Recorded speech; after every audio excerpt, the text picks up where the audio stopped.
All fun and games!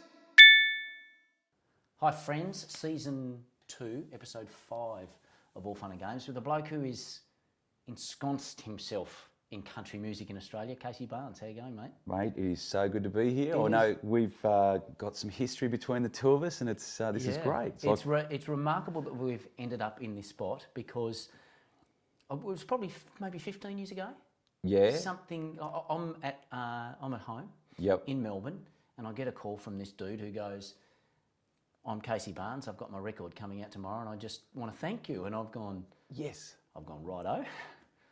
How come?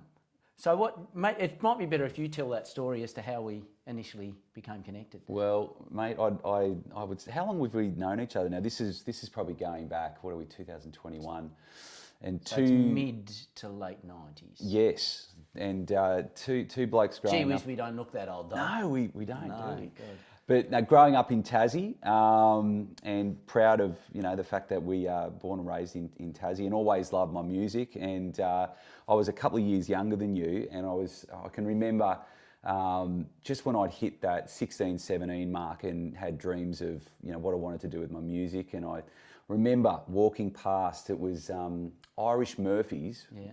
This is a funny story actually, but I remember walking past Irish Murphy's because it was over the road from Launceston College where I went to school, and out the front there was a blackboard, which you probably would have seen the blackboard, and you probably were on the blackboard, but it used to have who was playing on what nights of the week. And back in those days, my dream was if I can just get my name on a Tuesday night on the blackboard, I've hit the big time, and that was my goal. And I remember walking past and sort of wanting to get into it, thinking how can I do this? What do I need to do? And moving on to your good self, I a couple of years later, I just remember coming and watching you playing in your band back in the day. Hogwash was the name of the band, and sitting in the crowd and just thinking, this is all right. This guy's absolutely awesome, and I love the band and it was just one of those things where I was like, this is what I want to do. How do I get into it? And I think we sparked up a couple of conversations early on in the day, and I was sort of might have chewed your ear off getting advice Right. But it's funny how what advice did I give you?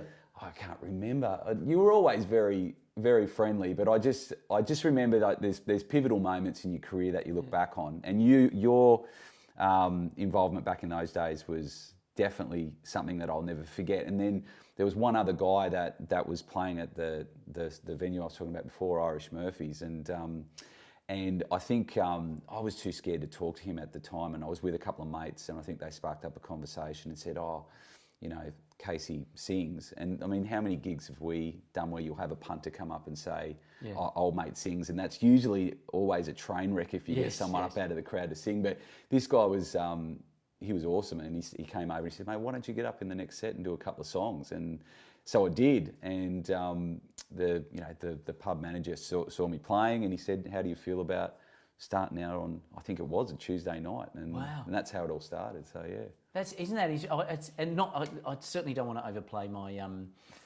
I guess my influence on you in terms of ending up where you've ended up and having a successful country music career. But it's still a good reminder to be nice to everyone, and it's still a good reminder too that no matter, I mean, I was probably playing to fucking 50 people that night, right? So not a big deal, but you don't underestimate, I guess, the influence you might have on someone as well. 100%. And I'm sure you've learnt that since too. Absolutely, so. And it is. It's doesn't matter who you talk to. That's a consistent piece of advice. And actually, we did a show here in Melbourne last night. You were kind enough to come along and have a listen, and we were backstage talking to a few industry folk that have been around for years. And one guy in particular used to manage Jimmy Barnes, and he was talking about that exact story of.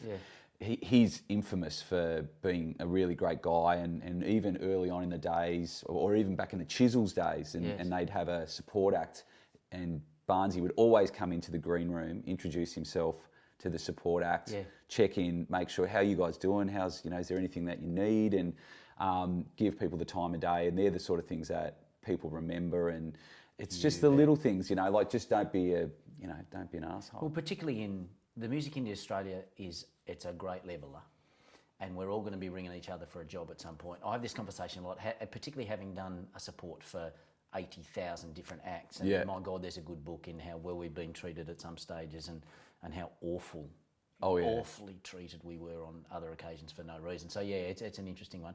I want to ask you about country music. Yep. Because it's obviously, we've had a lot of singers on here and you know, a lot of other sort of talent, but we haven't delved into country music at all. And country music's really changed in Australia now. Just want to know what country music is, and see if this synopsis is correct. Because if you look at the Spotify playlist now, 25% of it's probably is country, is what you describe as genuine country, pickup truck, drawl, that sort of stuff. And we've got 50% that's what you probably call pop rock, but has what producers call the signifiers, the country signifiers. And there's probably another 25% that's pop rock. Yeah. That's not even what you'd call country. Is that right? Is that what's happened now? Yeah, I think, I mean, the genre is very broad now. And I guess it's not necessarily a bad thing. It's good because, you know, I think there's something there for everyone. There's still all your traditionalists that still, you know, they'll go to Tamworth every year and they love their Slim Dusty and they'll go to every Lee Kernaghan show and it's fantastic. I love that element of country. But then, you know, you've got probably like myself and your Keith Urbans and Morgan Evans and that sort of thing. We're up the other end of the scale, which is sort of pushing the boundaries of that contemporary country, which is had a bit of a resurgence the last few years, and commercial radio especially has been amazing at starting to support that contemporary country, and which is great. And there is literally something for everybody, and it's nice when you'll get. It's funny the feedback you get from punters. Sometimes you might get guys that'll come up to you and go, mate, you know, I don't really usually like bloody country music, but I bloody like your stuff. You know, it goes all right. And it's a strange compliment you get, but I think it's because Australians are starting to, this new generation of people that are coming through are starting to appreciate that country is pretty broad and there is something for everyone, and it's good. Yeah, well, it's become broad, and I just wonder too whether it's what pop music is now has actually been eaten up a lot by hip hop and R&B, etc. You know, so the listener that still wants a melodic chorus and a regular song structure and that sort of stuff have started to head country that way. At the same time, country's gone like this. Because I remember it was probably 2007, 8, 9, around that period. I was getting thrown on every tour that came to town, and a lot of them was probably the wrong genre, but we were getting thrown on it, and we were thrown on a tour with Adam Brand, and I remember I'd heard the name. I didn't know any Adam Brand song or anything like that. You know, I was totally outside that circle. Yep. I remember driving to the car park on that first show, and there are utes everywhere, and there are big hats and belt buckles, and you know, and the nicest people and the best party you've ever been to, by the way. Yeah. But I just remember thinking, where did these people come from? You know, where do they live during the day? You know, these weren't country gigs. These were capital city Australian suburban rooms. Yeah. And, you know, it was still, even at that time, felt like what they call an inch wide, mile deep market, where those that are into it are really into it, and the rest of the world doesn't even know it exists. Yeah. But country music isn't like that now. Country music has now, for those reasons, I think, sort of bled into the general population a bit. Absolutely. And it's had a lot to do with radio's been a huge thing. The fact that punters have started to embrace, you know, country music or commercial country music, and start to understand that there is literally something there for everyone. And then a lot of it's been some of the bigger festivals that have started to take off, you know, like your Michael Chuggs, and when Rob Potts was around, had this fantastic vision of CMC Rocks, this new festival at the time that was going to bring in all of these big internationals and have the cream of the crop of Australian country music, and started out pretty small. I think they started maybe in the Smoky Mountains or somewhere random like that, but then it's now grown into this humongous annual event that happens up in southeast Queensland, and it's, and the people going to that aren't just the traditional country music fans. It's got this new sort of generation of people that are coming through, and then you've got your real hardcore country folk that come out of the woodwork, and it's a huge phenomenon that it's just the best thing to be part of. And I've been lucky enough to play at a couple of them, and they're just so much fun. It's awesome. Was it always your thing? We should country? play this, by the way. Oh yeah, mate. Were you this always? Has been a while. Were you always into country music? Like, was that your? I grew up being a very competitive... you started without me. Being very competitive Look at me go. I think you won. How did we go? Yes. No. Was country music always your... Well, you might be similar to me, but you get influenced a lot by what you grow up listening to from your parents. And my mum and dad had a pretty awesome record collection, which varied, from country like your James Taylor and your Willie Nelson and the Eagles and all that sort of stuff. But then, right through to rock and contemporary stuff and, Elton John and ELO and the Beatles and then Dire Straits I was right into them when they were big going through the 80s and the 90s. And Brothers in Arms, circa 85, I think it was. Mate, still one of my very favourite albums of all time. And then I remember... So you would have been in sort of grade 6 air guitaring to Money for Nothing there. I was, mate. Yeah. Actually, I've still got the cassette. My uncle, really well. My uncle Rod, who was at the gig last night, that's one of the first times he's actually seen us play. He gave me the album on cassette. We were living in Queenstown on the west coast of Tasmania. Wow. That's a whole nother story. Yes. But anyway, but no, I really grew up having a pretty broad taste in music, and my first ever CD that I got given as a kid was Bryan Adams' Greatest Hits. Right. And I remember I just started learning how to play guitar and got the album and tried to learn all the tracks back to back and everything. And then what's quite funny about that whole story is fast forward to 2005, best piece of advice I ever got given, and you've probably been told the same thing, is whenever you do a show, doesn't matter how many people it's in front of, play the gig as though you just never know who's in the room.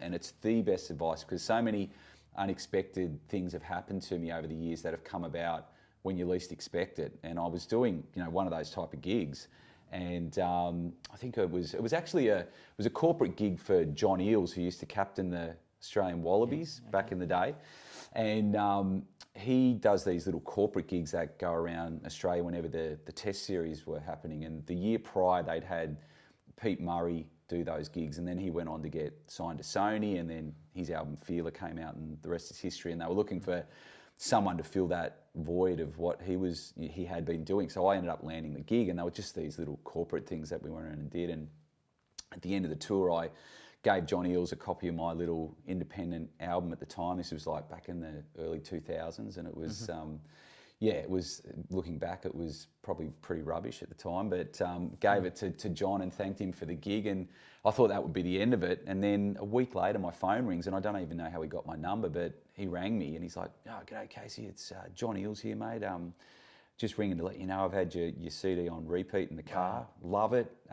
Think it's fantastic, and I'd love to help you." And I was thinking, how the hell is the ex-captain of the Australian rugby team going to help me in my music career? And it's just one of those things where you just never know. And I just said, "Oh, mate, I appreciate it," and didn't expect anything to happen. And then, a couple of weeks later, I get a call, and it was the guys who run A Day on the Green here in Melbourne, actually, and they called me to offer me the spot opening for Bryan Adams, and I couldn't believe it. I thought it was actually, I think I pretty much hung up on the person, because I thought it was one of those radio crazy calls. Because they were a big thing back then, and I thought, here we go, it's the local station having a go. And as it turned out, it was the real deal, and just spooky that was my first album I got as a kid, and then fast forward, and that was my first big break in music. And so back in those days, I wasn't really an out-and-out country artist. I was sort of on that cusp of could go either way. And which essentially is what you are now. That just happens to be country now. Yeah. Whereas it probably wasn't before. True. And I guess that was the original point, wasn't it? True, exactly. And I think the thing that sort of took me more in that direction was a few years later, I made a trip my first trip across to Nashville, and back in the Tassie days, going to Alderson High, I remember catching a school bus every day and going through the 90s. It was when Rick Price was a big deal, and he was all over the airways. He had good hair, didn't he? Great hair. A lot of well-conditioned and... Mate, not a day goes by, and all of those big classics. Because he did the celebration of a nation thing. He did. He did. I remember that. He did, and I actually loved his music, and so I'm over in Nashville, and Rick now lives in Nashville. Okay. And what are the chances of running into someone like him in a big city like that? And I was there one day. I was grabbing a toasted sandwich at the local cafe or whatever, and he was standing behind me at the cafe, and I didn't know he was behind me. Did he have his hair cut by then, or did he have the? No, he had the hair cut, and but still a very handsome man. And he's just heard the voice, and in my head, I've turned around and I've looked at him, and I'm going, shit, it's bloody Rick, it's Rick Price, and I couldn't believe it at the time, and we started having a chat, and he said, what are you doing over here? And told him the story, and I said, well, I'm actually doing a little gig this arvo down at a place called the Listening Room Cafe, which is an infamous sort of songwriter venue in Nashville, and I was doing a little gig down there. I said, if you want to come down and check it out, I'd love to see you there. And I didn't know whether he'd turn up, and a few hours later, he came and he brought his wife down and listened to the gig and finished the last song, and he came over, and I thought he was going to come and shake my hand, and he just came over and gave me this big bear hug, because he's just such a lovely man, and we hit it off straight away, and the next day we wrote our first song together. So just, there's been a lot of things that have happened along the journey that have been a little bit of luck involved, but certain things that have had a huge impact, and very thankful. Yeah. I want to ask you about Australian Idol, because you did Idol, and we often on the various platforms, certainly with the musicians that we speak to, or the what we'll probably generically call the singing competitions on TV is something that comes up a lot. Yes.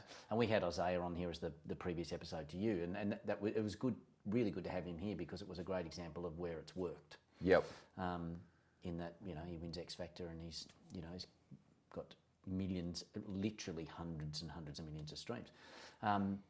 But it doesn't always. So you did it, and I think you were still 30 by the time you did it, weren't you? Yeah. So you approached it. So how do you look back on that now, and just what your thoughts are on the singing competitions on TV now? Yeah, I guess there's a few answers to that one. For starters, so by the time I did Australian Idol, I'd already, like we were talking about A Day on the Green and the Bryan Adams gig and that whole thing, I'd already done all of that. Yeah. And I was. So why go on that show then? Yeah, it's a good question. So I really didn't want to go on the show. I'd been approached a number of times by the producers to come along and audition, and I'd turned it down a couple of times prior to that, a couple of years prior, and I just wasn't keen. I was happy to do my own thing. I was quite determined to do it myself. Yes. And I didn't. There were a lot of things about reality TV and those sort of shows that I didn't like. There's a lot of colleagues in the industry, other musicians, that really frowned upon that whole process. And I get it. It doesn't mean they're right, but no, my God, and that hasn't changed at all. No, and I could get what they were saying. So I'd turned it down, but then I had enough people sort of in my ear, and you'd always have. I'm sure you would have had the same thing, like your drunk punter at the end of the night when you finished your last song. And you should go on Idol, man. Mate, I reckon if you were on that bloody Idol show, you'd go all right.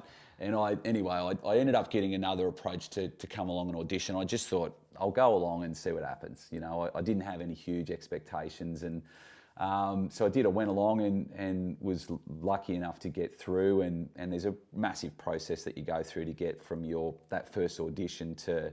you then go down to Sydney and you do the top 100 and they whittle it down and you do... What top season 24. was that? What? The very last. Last Okay. series, 2009. Right, okay.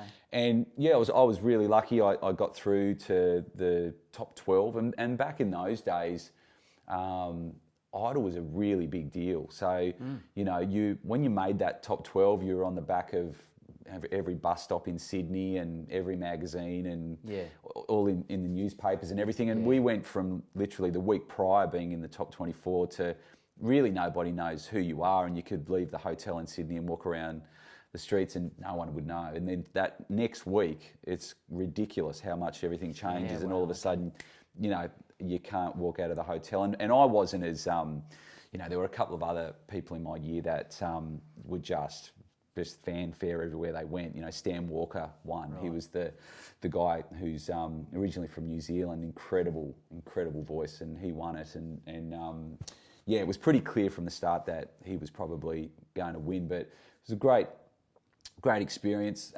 There's a lot of stuff that happens on those shows that are, very produced, and probably manipulated, and there's but I learned a lot. I definitely got out of my comfort zone. Like before I went on that show, I'd never really done a lot of performing without my guitar. It used to be my little security blanket. Of course. But when I went on the show, they got me out of that comfort zone and taught me how to, work a stage without the guitar, which was great. And I've never looked back since doing that. But I'm not necessarily a fan of where reality TV's gone now. Back in those days, the good thing was it was aligned with, I think Sony Music were the record label that were tied in, and they put a lot of time and energy and budget and marketing into the winners, and sometimes they would sign the runner-up as well. And, if you look back at all of the people that went on, there's been a lot of people that have gone on to have successful careers, and Knowlesy's one, and Guy Sebastian and Jessica Mauboy, and all have gone through that whole idol mill. But the music industry was very different then as well. I mean, there was a return on investment for a label then that there isn't now as well. Yeah. And I think they deliberately were focusing on that side of things, whereas I don't know if that's the case as much anymore. And I'll have mates and different people in the industry sometimes reach out and say, what do you think, should I have a crack at The Voice? And that's another example. And I don't know if that's where it's at now is necessarily the best thing for the contestants or the artists that go on. And I think it's very different now. Yeah, fair enough. We try out of these conversations, try and get some sort of life lesson or something. And the thing that's really struck, since that phone call, when you said you had a record coming out, I've watched your career, and the thing that is really, really evident about what you've done is a real lesson in consistency and persistence. And, we have these conversations a lot with artists, and particularly young artists, but your career is really a great example of just that brick by brick, just piece by piece, over and over again. Every day you show up and you just keep doing it and doing it, to a point that you're at right now. I mean, is that a fair assessment? Yeah, absolutely. I mean, I wish I could go back to my younger self and give them some valuable advice that I probably have been lucky enough to learn more in the last few years. But it's a long process, and it happens differently. There's some people that are lucky enough to break in. Like, actually, we were talking in the car coming here about a guy called Reese Maston who went through, I think it was X Factor, and he was only really young, 16 or 17, and he was thrown deep into the spotlight really quickly and did exceptionally well, but got chewed up and spat out as well, and he's gone through his own battles and had a bit of a reality check of the other side of things, and now he's starting to come back, and he's a really lovely guy. But my story's a little different. Super talent, super talent. And my story's a little different. I'm sort of been, as you say, like building it brick by brick, and then I was lucky enough. The thing that's sort of really turned things around for me in the last few years, I was here in Melbourne, and we just about finished my most recent album, and I remember distinctly being in the studio with Michael Painter and Michael De Laurentiis, who are the two guys that I've done a lot of co-writing with, and they've produced my last couple of albums. And the boys were sort of sitting there having a coffee, and they were saying, look, I really think this is by far your best album that you've done. And have you thought about getting the right team of people behind you? And I've been signed to labels in the past, and sometimes it's been a good thing, sometimes it's been a not so good thing. That's a whole nother conversation. We've got some, that'll be a good book. Yeah. And I was add a chapter to it. I was reluctant to rush into anything, because I was really quite happy doing my own thing, because I'm so used to running my business myself, and that's everything from writing and recording to booking your shows to doing your marketing to. Which is probably a point there. If you want a job done, do it yourself is another. Absolutely. Yeah. And again, a conversation we have a lot, even when you are signed. Yeah. Still. Absolutely. Which is another great example, I guess, of what you've done really well. Yeah. Oh, thank you. And the boys sort of said, if you had your wish list, who would be on your top, your number one guy you'd love to work with? And we were sort of tongue-in-cheek, joking at the time, and I said, well, Michael Chugg, he would be my number one, because he's like a Michael Gudinski in the sense that he's extremely passionate about Australian music, very smart guy, he's been around for a long time, was actively involved in the country scene with CMC Rocks, and has had success with, you know, the bands that he looks after, and the boy said, well, send him a couple of the songs and just see what he thinks. And I'm like, well, okay, I'll flick him an email and send him a couple of the songs. And I said, look, I know you're busy, but if you want to have a listen to these, see what you think. And he came back to me and he was really impressed with the songs, and we sort of just went back and forwards for a little while on email. And then the next thing, I get a call from his son, Nick Chugg, who also at the time was working for Chugg Entertainment, and he said, look, we'd love to have a chat to you seriously. Would you come down to Sydney, and we'd love to look into helping your career and taking it to the next level. And yeah, it all started there, and he's just been incredible. Absolutely. Can't, like, he's like another father to me now. Like we've got that relationship where I genuinely love the guy. Like, you know, he called me this morning and like we did the show last night, and he's just so excited. He's like, you know, he's a 70-year-old man, but he's still so passionate about. He was there last night on the dance floor with drink in hand, though, mate. He was. He knows how to party like the best of them, and you know, I feel for him at the moment too, because you know, a little side story. I'd also last year, and thanks to Chuggy, he'd been sort of working on this and building on it for a good 12 months. The relationship with Mushroom and Michael Gudinski, and he'd been in his ear saying, you need to start looking at this guy and, you know, having a listen to his music. And then Michael Gudinski started, he was keen, and cut a long story short, I ended up signing to Mushroom Publishing, and Michael and I got to know each other quite well, and you know, he was just such an incredible bloke where he got my number. He'd call you out of the blue to wish you happy birthday. And then I think Melbourne Cup Day last year, he just won the Cup. And I think the same day we landed a gig on Channel 10 tied in with the Melbourne Cup, but he rang me to congratulate me on the gig when he just won the Melbourne Cup. And wonderful. That's the sort of bloke he was, but he was really genuinely passionate about what we were doing. And last night was actually meant to be, you know, it was meant to be partly for him to come along, and it was really sad that everything happened when it did, and we were only literally texting one another the week before he passed away about, you know, a bunch of the new music that I'd just been recording, and just devastated. He was just a great human, and huge loss, massive loss for the Australian industry. It is, and we've all got to step up now. Yeah. But really, what a, you know, we talk about that brick by brick and whatever, but a couple of real sort of fork in the road moments that sort of led you here, which is quite a remarkable story and good lessons in it. And you never know, before you know it, you might be playing Hungry Hippos here on this show, and then you know you've made it. Let me get one more chance to redeem myself. I think there might be a. See how there. You've got to go at the same time. Yeah, I cheated. You did. Ready? Go. I